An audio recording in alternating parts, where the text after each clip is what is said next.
Ninjas, they stick to the shadows, make for great assassins, and kill without a trace. Ryu Hayabusa and Rikimaru are signature ninjas in the video game world, and let's not forget Goemon, star of The Legend of the Mystical Ninja for the Super Nintendo. Legend of the Mystical Ninja, developed and published by Konami, was released in 1992. When Princess Yuki is kidnapped by the evil Otafu and strange things begin to happen in the once peaceful village, Goemon and Ibisumaru, also known in North America as Kid Yang and Dr. Yang respectively, come to the rescue when they find that villagers are being taken over by evil spirits. On your search for the princess, you will travel all over Japan in search of clues on her whereabouts. The character Goemon is actually based off a Japanese folklore character named Ishikawa Goemon, who was a noble thief. Think of him as a Japanese Robin Hood. The story unfolds through cutscenes sprinkled throughout the game. Levels are divided into two styles of gameplay, free roam and side scrolling. In the free roaming areas, you can walk around the village defeating enemies, entering shops to buy items,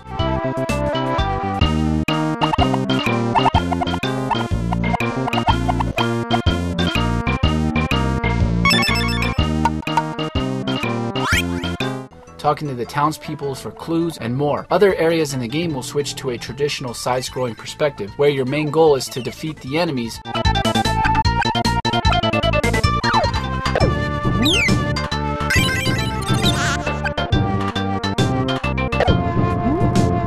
defeat a boss, and clear the area.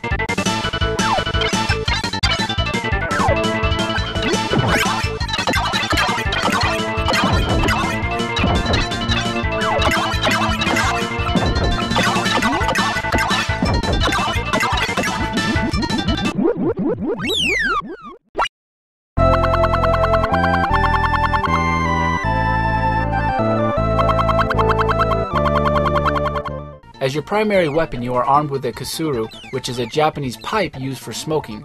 You use your kasuru to whack your enemies. In addition, you can buy bombs and other weapons to defeat enemies with.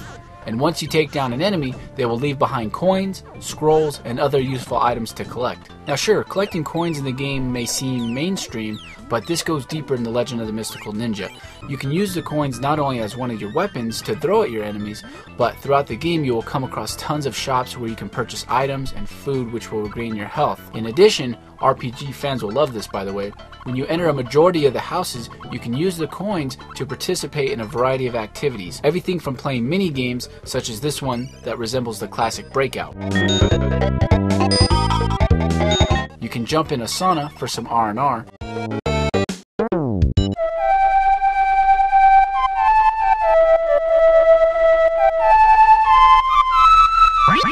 And if you're just tired, you can get some sleep, which in return will rejuvenate your health.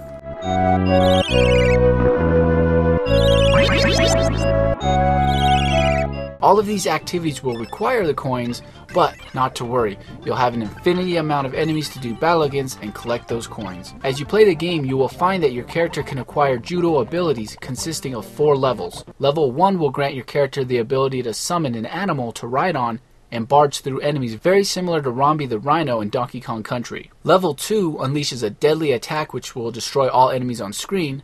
Level 3 will grant your character the ability to soar high and fly like an eagle. And last but not least, Level 4 will trigger a lethal repetitive attack. Of the 4 Ganbare Goemon games, as they're known in Japan, released for the Super Famicom, The Legend of the Mystical Ninja was the only game to make it stateside on the Super Nintendo. However, 1998 saw the release of Mystical Ninja starring Goemon on the Nintendo 64, and in 1999, Goemon's Great Adventure was released on the Nintendo 64 as well.